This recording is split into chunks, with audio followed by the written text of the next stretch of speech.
So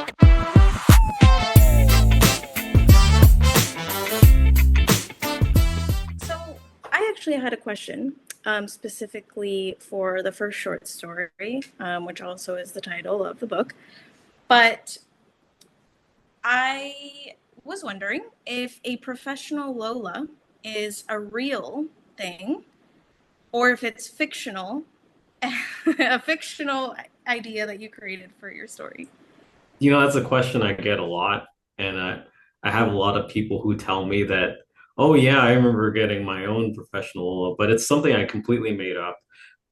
It's not a real thing that we do, at least not here. I know in Japan, like it's like popular to rent somebody to spend time with you, but it's never been a thing in our culture. It was just a crazy idea that I got um, when I was like mourning my Lola. Lola means grandma in my language, but just thinking about how can you ever replace somebody that special in your life? You can't, and you could try. And this person, so that in the title story, this family hires an actress to play their dead Lola, and things get a little bizarre. I'm not going to spoil it, but it's as if the real Lola is there, and it's not a regular practice. I get this question a lot, and it's funny that maybe this might actually become something real now that the popularity, like people are just learning more about renting people to spend time with. That's sad to have to pay somebody to spend time with you, but it's kind of real with today's fast-paced society that, well, we need to reach out sometimes to people that we don't necessarily think that we might reach out to necessarily reach out to. So, and then, my first question to you is, can you take us back to the moment where you kind of realized that this was the first story you wanted in your collection, and also it inspired the name of of the novel, of the collection.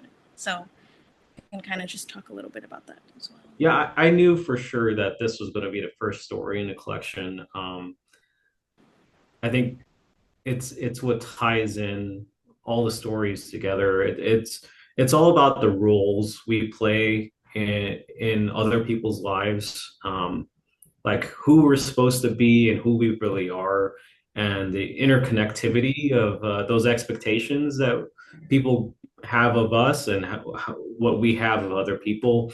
Um, the cultural norms, the stereotypes, the things that branch off of that, the ability to change. I think that's what's really important in this. What really ties in this collection of of that, how people change in our lives, how we change in our own lives, and how that just deepens our connectivity to each other.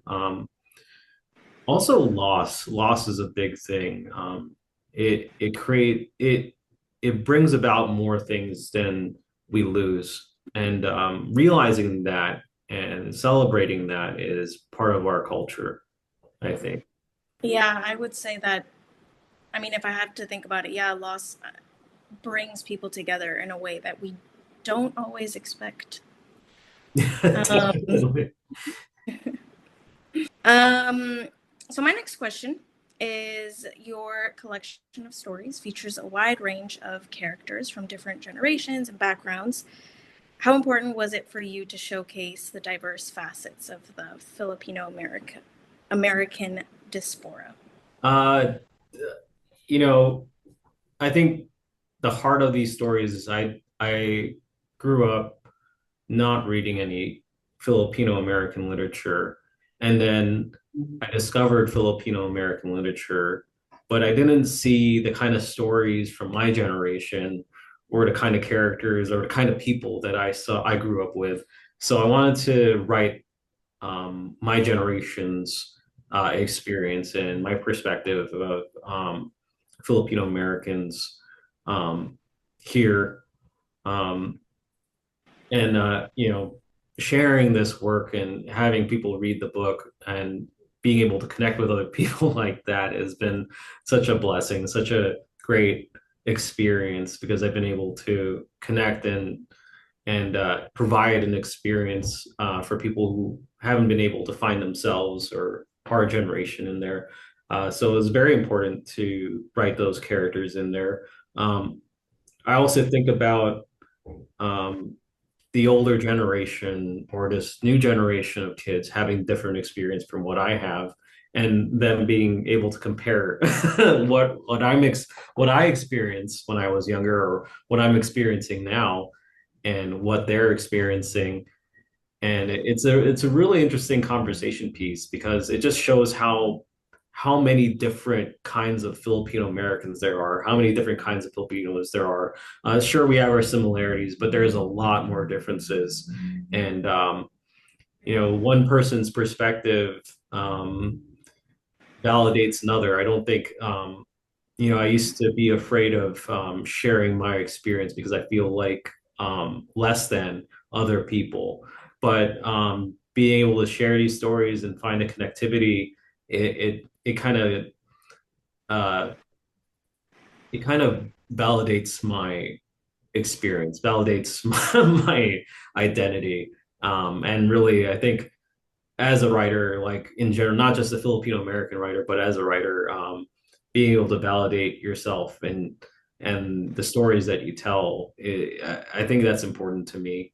We get to create art out of our experiences, and I think that's great. That's the beauty of it.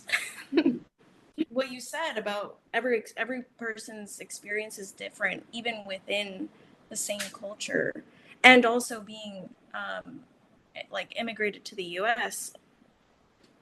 Everyone has different stories. Everyone has different priorities. Everyone has different, and then just as the generations progress too, it completely changes. Yeah, a lot of people from my generation of Filipino Americans, our parents, struggled to make a living. When they came here, they came with nothing. And because of that, they're working all the time. And that left their parents, who they brought over to take care of the kids. And a lot of people in my generation, too, like we're very close, or we had such great experiences with our grandparents. And I'm finding when I talk to younger generations that it's becoming less and less like that. The family dynamic is changing.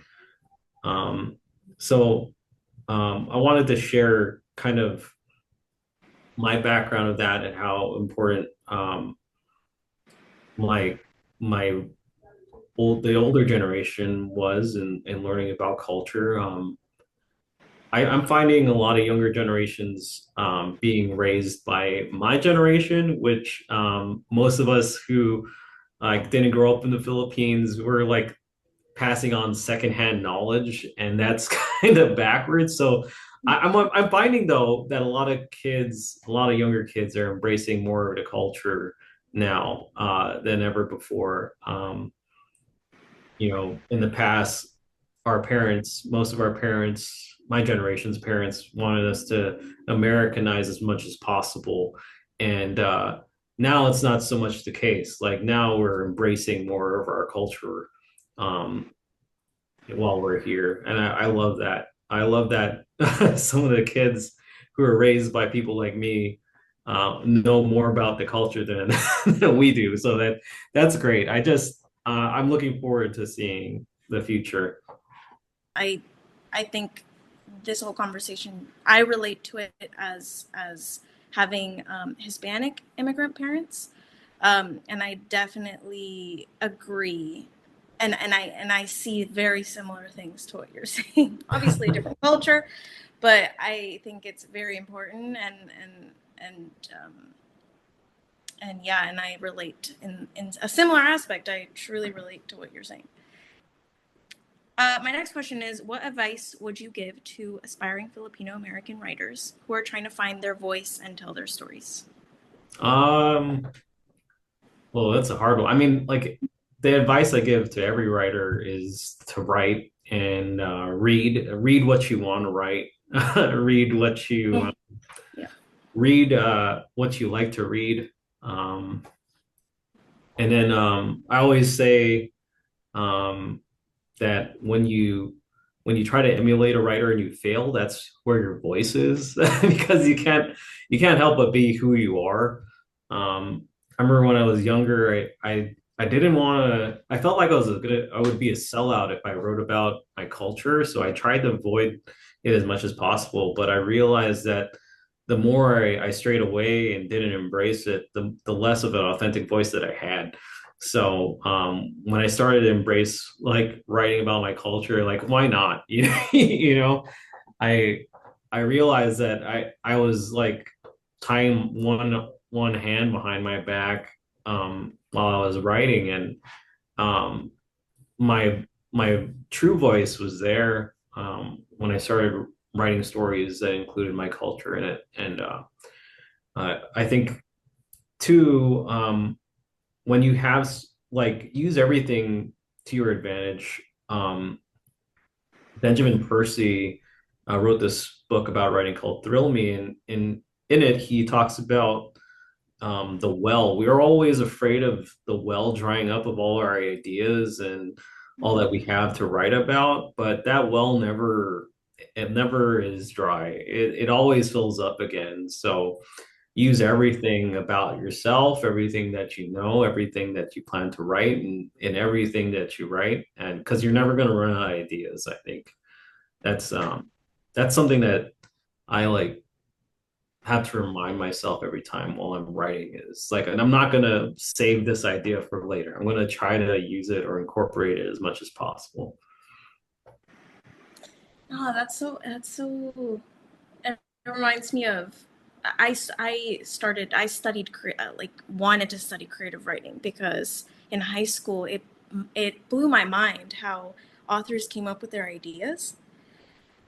I was always like, so how do you just sit and write a collection of short stories or a novel, or how do they come up with this? How do they come up with the characters? And I just wanted to like learn how to do that. And then I guess with reading and yes, with writing and obviously like associating myself with writers, like it kind of that inspiration is just never ending. Like, or just you live life, you see things, and you're just inspired by everything around you. And I think what that reminded me of what you said. That's true. I think it's just about accepting that. I mean, when I get in a writing funk or block, sometimes I just have to walk away. I have to live more to Mm. for the story to continue. And accepting those things about yourself is a long-term struggle, I think. Life is about acceptance. Life is you're always learning new things, even about old things. So just taking advantage of that, living your life as much as possible, writing as much as possible. I think one of the things that we were having a conversation before um, the owner of Bel Canto Books brought this up because I had said this at a reading once and she heard it and she took it to heart and she tells everybody about it is that I write a story every week. That's my thing that I try to do.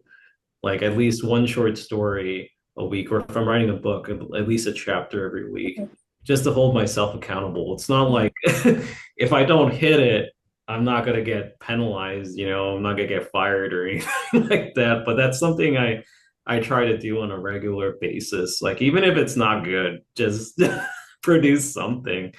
Um, and just because you write it doesn't mean you have to share it. I mean, it's like writing is for yourself primarily. So don't be afraid to write something embarrassing. Oh, that's good. Yeah, that's good Yeah. advice. I mean, unless you want No, to hear it, then you should be afraid. agreed. Oh yeah, keeping up with a routine, a writing routine is definitely a struggle of mine. But I think if I sat down and said, okay, once a week, a chapter, a story, a poem, yeah. But no, it's definitely a good habit because writing, yeah. I write like anytime I can. So that's like some, but I'm finding myself recently, I think thankfully because of technology, I write like lying down. I have my laptop like up on my legs, and I'm like, part of Yeah. it is my cat will like lay on my laptop, or so it's a great way. So I'm like, I wouldn't be able to do that if I was like using a typewriter or pen and paper. Pen and You know? paper, yeah. Yeah. But thankfully we could write on our phones or on our laptops Mhm. these days, and Yeah. it's good. The convenience of it all. Yeah, exactly. Um, so my last question that I wanted to know some more is, can you share some books that you recommend for Filipino American History Month? Okay, so I wrote a list. I'm going to so people ask me this question all the time, and I write a new list every time I try. So because I don't want to mention different people every time, because there's so many people I want to talk about, but so little time.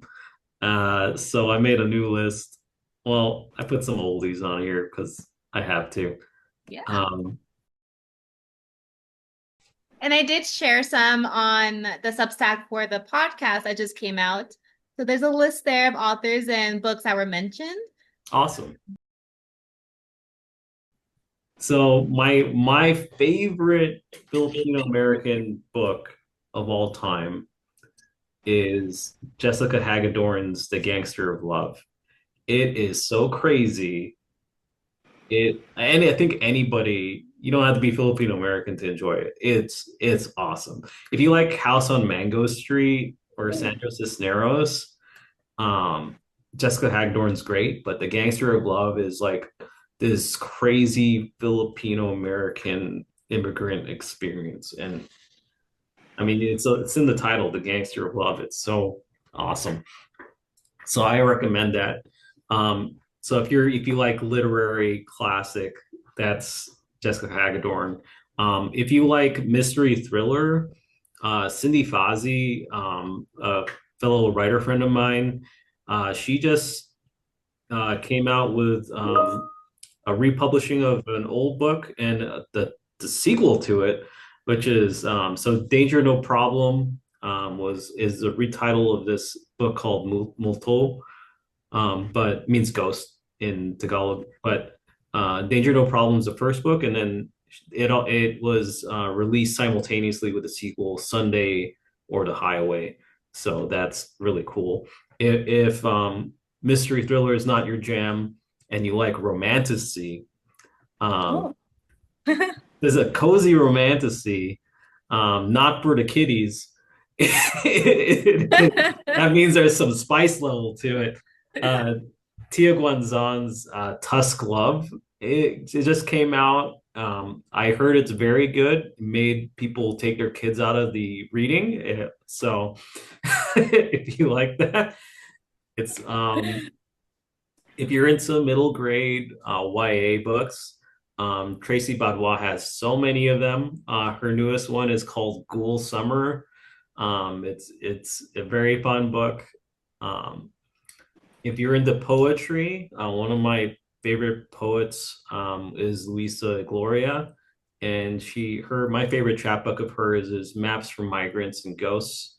Um, I think she was the poet laureate of her state at one time, but her prose is so good. And last but not least, since I'm a short story writer, I have to shout out my favorite short story writer, Filipino American short story writer, which is Leslie Tenorio. His collection Monstrous is a classic, and it's just amazing. There's my favorite short story of his is when he wrote about when the Beatles came to the Philippines and, Oh. and they insulted Imelda Marcos, so like everybody in the Philippines was trying to like beat them up. Oh. Yeah. So it was great. That's such a great story. But yeah, That's one of the stories in the yes, collection. yeah, it's one of the stories in the collection. So And it's a true story that's what the Beatles did. yeah, I think yeah, they got they I think they wanted the Beatles to play for somebody's birthday party in there, and they refused, and then they made fun of Imelda Marcos's shoe collection. Oh, wow. She's known for shoe collection. Hmm. Um, I don't know, but the story centers around these kids. Well, they're younger people, and I think they want to go beat up the Beatles. So, Now I'm curious to know if they succeed. oh, you gotta see. Well, you'll see. Gotta read it now. You could watch the interview about the Beatles there in the Philippines, talking about the Philippines too. Okay. It ties into that, but oh man, there's some crazy stories in there, but That's that fun. one's probably my favorite. Like I want to write a similar story like that, but not the Beatles, like a made up story, maybe like I don't know, it had to be like BTS or something like that. Oh. Be like BTS or what. Yeah, the biggest K-pop group in the world. But they're like all like I would write a magical realism one where they're like really good at fighting because they're military trained now, and they like That'd be a good one. they beat up the people who try to beat them up. So I would read that. I'll be your first reader. Put a pin in that idea. I recently wrote a knockoff of Big Trouble in Little China. You ever watch that movie? Big Trouble in Little China? No. I wrote a knockoff, which is it. I made them all Filipino instead of Chinese, and Oh. it's like Big Trouble in Little Manila. And like the main character is like this truck driver, but I changed him to an Amazon driver. Oh. Yeah, no, that's exciting. It's exciting. And I love the cover of A Professional Lola, by the way. It's like so I know they did. like I always look at it. It's I'm always so interested. I'm like, oh, what's going on? Yeah, they did such a great job on it, and it's eye-catching. Like one of I was in a bookstore, and I saw that they were selling my book, and it was like this book always sells. People see the cover and they know exactly what it is. It's like I'm lucky that we got that cover, and it's been doing really well. Well, again, thank you so much for all. Thank you. Oh, it was great talking to y'all. Have a great day, everybody. You too. Yes, you too. Bye. All right, see ya.